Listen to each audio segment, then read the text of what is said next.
The steel deck stretches 800 feet into blue-white ice walls. A World War II aircraft carrier lies perfectly frozen, sealed by a glacier that held it for 8 decades. No rust corrodes the metal. No salt water has touched these surfaces since 1945. The flight deck still bears painted landing stripes, and the island superstructure rises intact against translucent ice. This carrier vanished during the final months of the war, and the glacier kept it exactly as it sank, preserved, hidden, and silent. The flight deck surface shows minimal weathering despite decades entombed in ice. Yellow and white deck markings remain visible, guiding aircraft that never returned. Tie-down rings are still bolted in position, spaced at intervals designed for Grumman fighters and Curtiss dive bombers. The arresting cables lie coiled near the stern, their steel braids still flexible under the ice film that coats everything. Walking forward, the deck opens to reveal the elevator platforms that once lifted aircraft between the hangar and flight operations. One elevator remains in the raised position, frozen mid-cycle. Its hydraulic cables hang motionless in the surrounding ice cavity. The wooden planking across most of the deck has darkened but not rotted. Compression and cold preserve the grain and texture. In several places, boot prints are visible in ice that formed over the original surface, as if the crew walked across the deck moments before the glacier claimed it. The island rises 7 stories on the starboard side. Bridge windows remain unbroken.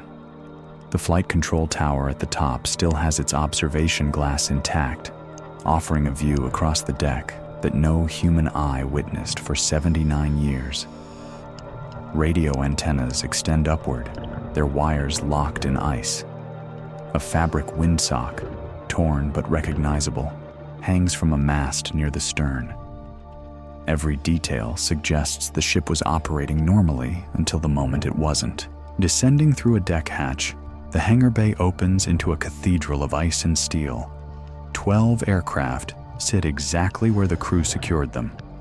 F-6F Hellcats dominate the forward section, their folded wings creating narrow aisles between fuselages.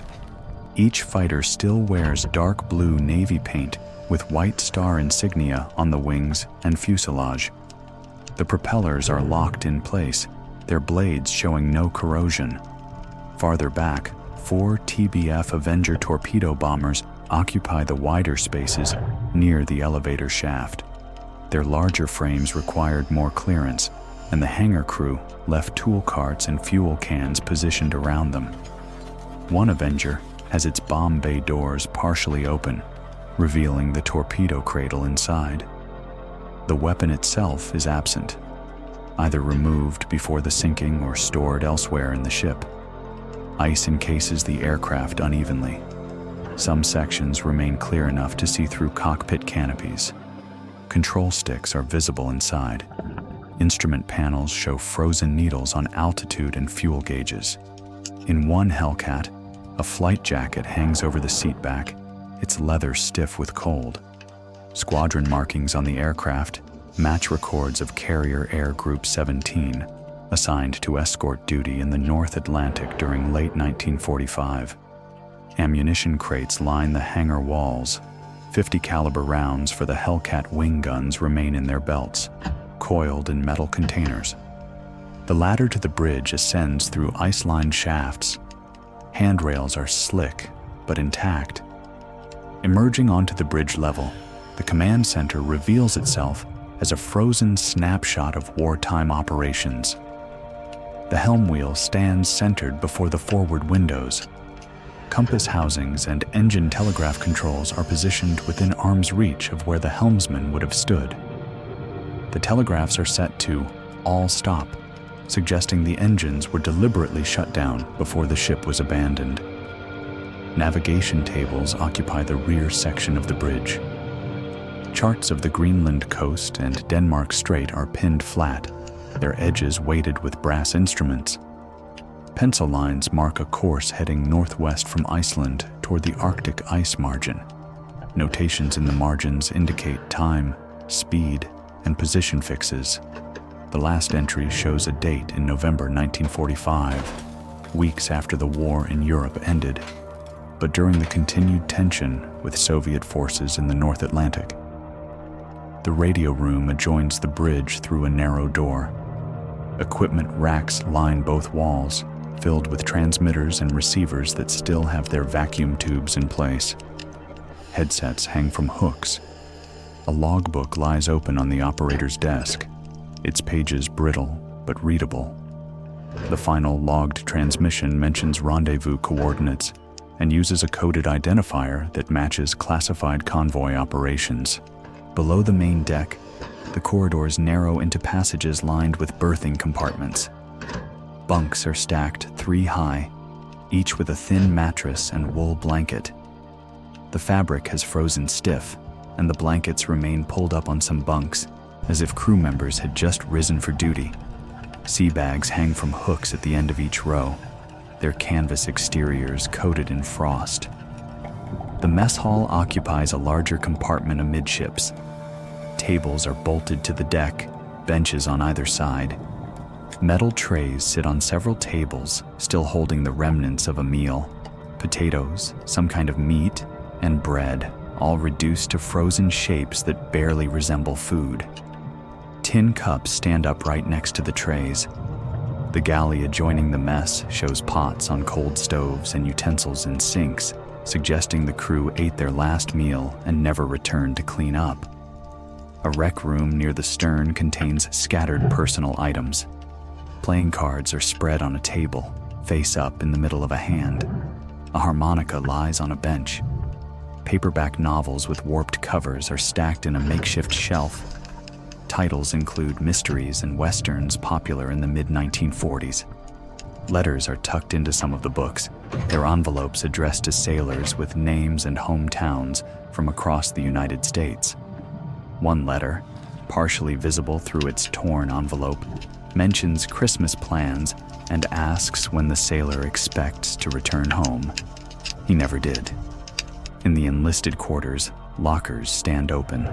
Uniforms hang inside, their white and blue fabrics intact. Dog tags dangle from locker hooks, the stamped names and service numbers still sharp. Photographs are pinned inside some locker doors. Images of families, girlfriends, friends in uniform. A few sailors kept small Bibles or prayer books.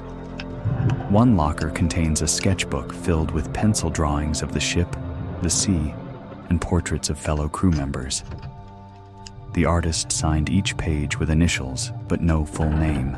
The descent to the engine spaces requires navigating steep ladders through compartments that grow darker and colder. The main engine room spans several decks in the ship's deepest sections.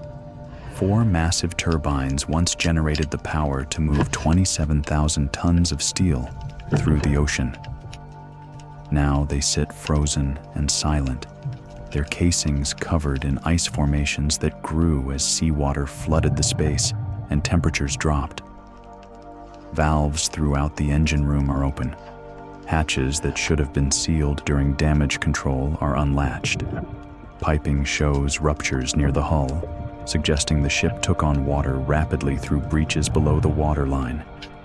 Toolkits and flashlights lie abandoned on metal grating. A wrench remains clamped on a valve wheel, as if an engineer was mid-turn when he had to evacuate. The boiler rooms show similar flooding. Coal bunkers are filled with frozen seawater mixed with fuel residue. Pressure gauges are pegged at 0. Fire doors stand open between compartments, indicating the crew may have tried to manage flooding by equalizing pressure rather than containing it. This suggests damage was extensive enough that standard procedures wouldn't save the ship. Evidence throughout the lower decks points to a collision or grounding. Hull plates near the bow are buckled inward. Ice has filled the resulting gaps, but the metal's deformation pattern shows force applied from outside the hull. The carrier likely struck submerged ice, a hazard common in the Denmark Strait, where icebergs calve from Greenland's glaciers. At flank speed and poor visibility, even a glancing blow from ice can open hull seams below the waterline. After the collision, the ship would have listed and taken on water faster than pumps could manage. The crew likely had minutes to decide whether to fight the flooding or abandon ship. Given the open valves and unlocked hatches, they chose evacuation. Lifeboats and rafts would have been lowered in freezing conditions. The carrier, settling by the bow, drifted into shallower water near the glacier margin. As it sank, the glacier's underwater tongue, extending far beyond its visible face, caught the ship. Instead of plunging to the seabed, the carrier lodged against the glacier's submerged ice and became encased as snow and ice accumulated over the wreck. The carrier's identity matches a vessel reported missing in November 1945. Naval records from that period are incomplete, but declassified documents reference a transport mission designated Operation Frostbite, moving personnel and intelligence materials from Europe to North America before demobilization began. The carrier was one of several ships assigned to this classified convoy, traveling routes designed to avoid Soviet observation in the increasingly tense post-war Arctic. The aircraft aboard and the navigation charts support this mission profile. The planes were not configured for combat. No live ordnance was found in their weapon bays.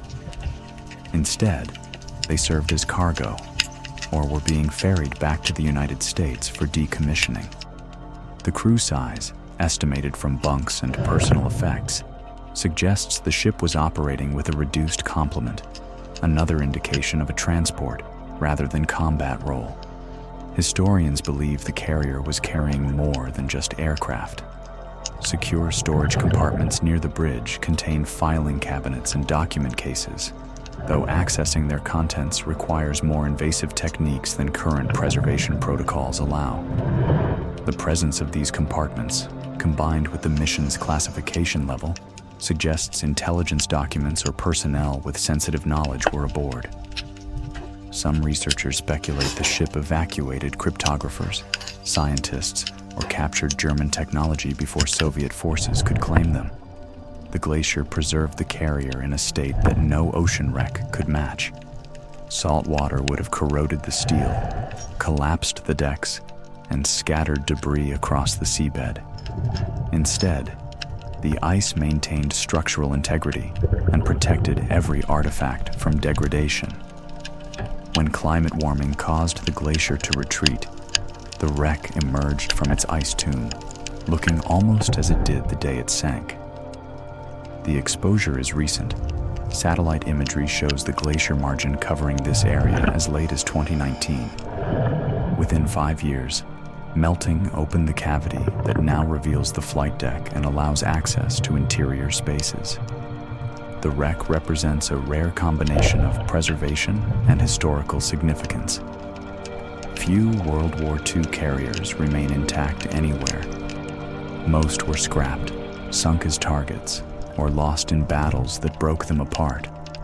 This ship survives as a complete time capsule, holding not just military hardware, but the personal traces of men who served during the war's final chapter.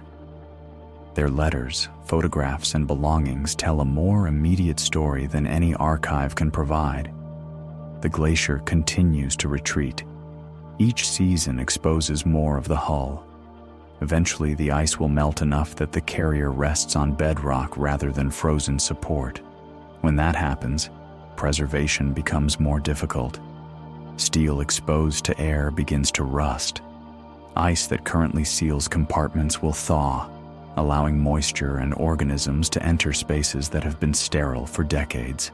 Documentation teams are working against time to record everything before the glacier's protection is fully lost. What the ice kept hidden, the warming world now reveals. A ghost ship that history never properly recorded, finally returned to tell its story.